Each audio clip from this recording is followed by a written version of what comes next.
Une chose que je remarque parfois, c'est que la perte de la crise aux États-Unis fait que les investisseurs français continuent à investir seulement en France. À ce, je dis une chose, cela fait aucune différence. Lors de la crise du subprime en 2008 aux États-Unis, les marchés français qui n'avaient rien à voir avec les marchés américains a baissé de 56%. Ça montre une corrélation entre les marchés. Ce qui est intéressant parmi tout ça, c'est que même avec une crise qui a fait baisser plus de 50% les marchés mondiaux et surtout les marchés américains, quand même les investisseurs ont continué à envoyer de l'argent aux États-Unis pour acheter des actions qui étaient à un bon prix. Les investisseurs, malgré la situation qui était problématique, ils ont continué à investir sur la plus importante économie du monde. Et ceux qui pensent qu'il faut une grosse somme d'argent pour investir aux États-Unis, ils se trompent. Avec 5 euros, des 5 euros, ça suffit déjà pour investir sur la plus importante économie du monde. Et pour ceux qui pensent que c'est compliqué de maîtriser la langue anglaise, de savoir en fait comment regarder les ratios financiers, les bilans, les nouvelles, en fait il y a plein de courtiers, plein d'intermédiaires financiers qui permettent d'avoir toutes les données financières et les nouvelles des sociétés en langue française. Aujourd'hui, on peut tout faire avec un courtier simple. Si on habite en France, on arrive à investir aux États-Unis de manière simple, facile et avec peu de frais. Et la question principale maintenant, est-ce qu'il vaut la peine encore d'investir aux États-Unis? Est-ce que le marché est déjà au sommet? Est-ce que le marché est cher? Est-ce qu'il vaut la peine d'acheter maintenant des actions américaines?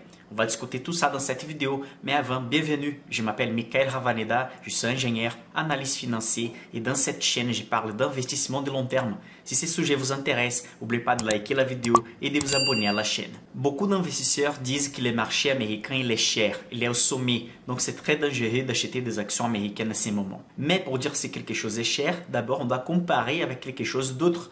On doit en fait utiliser ratio financier pour dire si une société elle est chère, pas cher ou au prix juste. Et quand je dis qu'une société est chère, je ne parle pas du cours, du prix de l'action. Par exemple, on peut avoir une société avec 1 million d'actions disponibles dans les marchés et que chaque action va coûter 10 euros. On peut avoir une deuxième société avec 10 millions d'actions disponibles dans les marchés avec les prix d'une action à 1 euro. Donc les deux sociétés vont avoir les mêmes prix, la même capitalisation dans les marchés. 10 millions d'euros ou 10 millions de dollars dans cet exemple. Donc, ce n'est pas vraiment les cours, les prix d'une action qui va dire si la société elle est chère ou pas chère. Ce sont des ratios financiers qu'on utilise pour dire si une société est chère ou pas chère. On va toujours utiliser l'exemple des boulangeries, comme ça va être plus facile. On a la boulangerie A et la boulangerie B. En imaginant que vous êtes investisseur et vous voulez acheter une boulangerie. Dans les premiers cas, vous voulez payer 1 million d'euros sur une boulangerie qui génère par exemple un bénéfice net, une recette nette par an de 100 000 euros. La deuxième boulangerie, elle génère une recette nette de 500 000 euros. Évidemment que dans le deuxième cas, c'est plus intéressant parce qu'avec 1 million d'euros, vous pouvez penser que théoriquement, au moins la deuxième boulangerie peut continuer à générer 500 000 euros de bénéfices par an. Donc, c'est justement un ratio comme ça qu'on utilise dans la bourse pour dire si une société elle est chère ou pas chère. On va utiliser la recette nette divisée par la valeur de la société dans la bourse ou les chiffres d'affaires qu'elle génère. Comme ça, on a un niveau comparatif, un pourcentage pour dire si une société est chère ou pas chère, toujours comparé à la moyenne de marché, à la moyenne des autres sociétés. Il existe un ratio qui s'appelle PER, que j'ai déjà expliqué dans une autre vidéo, donc je vais passer 2 minutes dans notre vidéo rapidement, juste pour vous expliquer à nouveau ces ratios. Si vous connaissez déjà les ratios PER, vous pouvez sauter 2 minutes de cette vidéo, mais c'est toujours bien de réviser ces sujets. Les PER. N'oubliez pas que vous pouvez télécharger mon ebook qui explique tous les ratios financiers de la bourse. Il va être dans la description de la vidéo. Les PER, c'est les Price Earnings Ratio. Avec ces ratios, on va comparer combien la société elle vaut dans les marchés, si quelqu'un veut acheter 100% de la société dans les marchés, par rapport à la recette qu'elle génère. Pour faire facile, on va prendre toujours une boulangerie comme exemple. Si vous êtes ici sur la chaîne, vous savez que j'aime bien cet exemple. Donc, supposons qu'un boulanger, il veut vendre sa boulangerie à 500 000 euros. Que sa boulangerie, dans la moyenne, dans une belle année, elle fait une recette nette de 50 000 euros. Donc, si la boulangerie vaut 500 000 euros et la recette nette d'une seule année, c'est 50 000 euros, on peut calculer un ratio théorique qui s'appelle les PER, qu'on va diviser la valeur de la boulangerie, la valeur des ventes, par rapport à sa recette nette. Donc, 500 000 euros par 50 000 euros, ça va donner la valeur 10. Théoriquement, si la boulangerie va générer à chaque année la même richesse, les mêmes 50 000 euros nets, on peut dire qu'on va dépenser 10 ans pour être remboursé de notre investissement. Normalement, les sociétés qu'on appelle value, vont avoir en fait ces valeurs des PR en dessous de la moyenne de marché. Si la moyenne de marché c'est 25, on va dire que les sociétés value sont jusqu'à 18, des 0 à 18 ont cette valeur des ratios. Mais normalement, ces ratios pour les sociétés value vont rester entre 5 et 16, 17. Pour les sociétés de croissance, la valeur de ces ratios, ça va être beaucoup plus élevée. Pourquoi? Si la société a une forte croissance, ça veut dire que dans une année, elle fait 50 000 euros net, mais peut-être l'année prochaine, elle va faire 100 000 euros net. Donc, cette division des 500 000 euros qu'elle vaut aujourd'hui par 50 000, ça donne 10. Mais si l'année prochaine, elle va faire 100 000 euros de résultats nets, donc ces résultats, ça va donner 5. Et c'est pour ça, la société, elle commence à valoir chaque fois plus, parce que les attentes des résultats sont chaque fois plus élevées aussi. Donc, la stratégie d'investissement croissance, c'est de trouver des sociétés qui, pendant les prochaines années, vont avoir une croissance très élevée. Comme ça, on est sûr de surfer, on est sûr de placer l'argent sur une société à forte croissance, que tout le monde va commencer à investir aussi, et donc on va profiter de cette grosse croissance des résultats et de la capitalisation de la société. Dans les stratégies value, on va éviter d'acheter des sociétés surévaluées qui ont cette valeur des PR très élevée. Parce que ces ratios, théoriquement, ils montrent combien de temps on va dépenser pour être remboursé. Donc, on va éviter d'investir sur quelques actifs qui vont dépenser beaucoup de temps pour rentabiliser. Évidemment, ces ratios, elle est théorique, parce qu'en fait, on considère la recette nette comme fixe. Mais bon, vous avez bien compris les contextes. Pour résumer, les sociétés à croissance vont avoir un PR élevé, parce que les attentes des croissances sont élevées, donc les investisseurs vont accepter dépenser plus de temps pour être remboursés, parce qu'en fait, si la croissance est tellement élevée, les remboursements vont se faire beaucoup plus rapidement. Les investisseurs value vont investir sur des sociétés, en fait, avec un prix abordable. Et la question que j'avais posée avant, c'est pourquoi les sociétés à croissance vont avoir une baisse plus élevée normalement? L'investissement en croissance, comme je viens d'expliquer, elle est basée sur les attentes des croissances. Si une société de croissance, elle balance un résultat financier avec une perte de cette croissance, donc en fait, si la société elle faisait 20% de croissance par trimestre, maintenant elle fait 2%, bon, ça va casser toutes les attentes des investisseurs croissance et ils vont sortir de cette société pour placer cet argent sur une autre société qui possède une croissance plus élevée. Un investisseur value qui va acheter des sociétés à un prix raisonnable, si la société, elle va pas sortir un résultat des croissances très élevées, il n'y a pas de souci. Parce que son focus, c'est pas sur la croissance, mais c'est sur l'ensemble des ratios fondamentaux pour acheter la société à un prix raisonnable. Et c'est pour ça que les sociétés en croissance vont avoir un impact beaucoup plus dur quand les résultats sont pas à l'attente des investisseurs. Sur la dernière année, on a eu beaucoup de casses des attentes des investisseurs des croissances. Donc maintenant, vous savez comment fonctionnent les ratios PER dans la bourse. C'est un ratio qu'on va utiliser pour comparer la précification, la valorisation des sociétés dans la bourse. Donc, plus élevé, c'est les PER.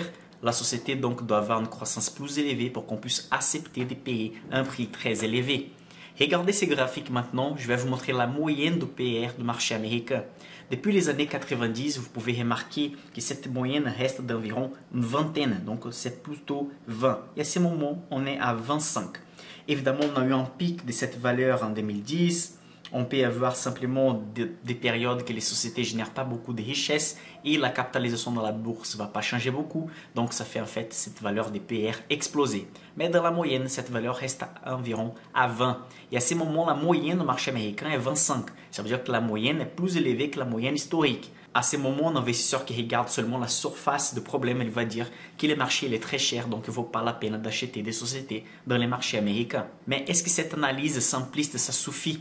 Est-ce que dire que le marché est cher et rien faire, c'est déjà un bon type d'investissement? Dans les marchés immobiliers, si un quartier est cher, quand même l'investisseur qui va investir sur l'immobilier, il va chercher une bonne opportunité, un appartement avec un bon prix, il va essayer de négocier. Dans la bourse, on doit faire la même chose. Dans un marché qu'on trouve cher ou qui dans la moyenne elle est chère, on peut quand même acheter des sociétés qui sont pas chères, qui sont en dessous de la moyenne. Et comme j'ai expliqué déjà dans une autre vidéo, que je vais laisser les liens ci-dessus et dans la description de la vidéo, les sociétés value, donc les sociétés qui ont un ratio de valorisation moins élevé, elles ont la tendance de baisser moins pendant les crises.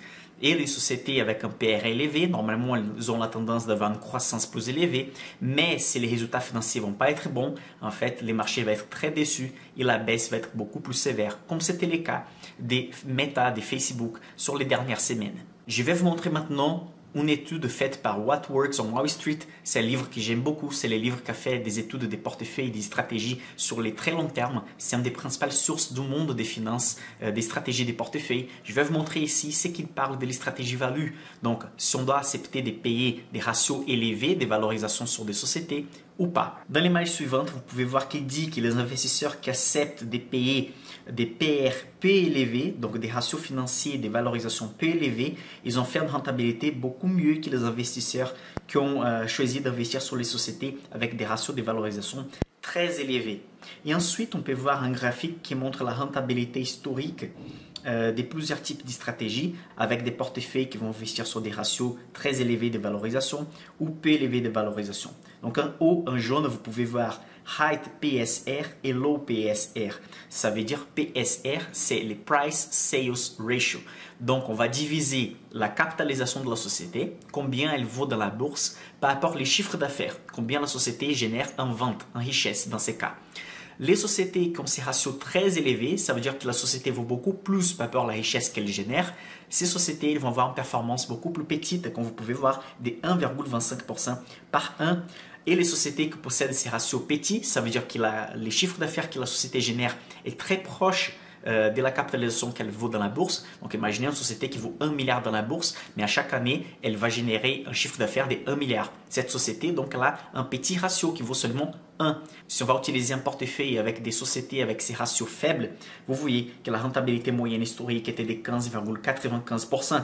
Pour les ratios PER qu'on a déjà étudié en profondeur dans cette vidéo et dans la vidéo précédente, vous voyez que les sociétés survalorisées vont avoir une rentabilité de 8,98% par an et les sociétés qui vont avoir un PER peu élevé, donc la rentabilité annuelle historique, c'est de 13,77%. Cette étude a été faite entre les années 50 et les années de 2003, donc plus de 50 ans d'analyse de marché financier en considérant des ratios de valorisation élevés et peu élevés.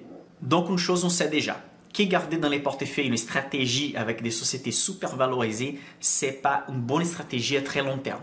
Faites attention à cette nuance maintenant. Je ne vais pas dire que dans un portefeuille, avoir quelques sociétés à croissance ou avec des ratios super élevés, c'est une mauvaise stratégie.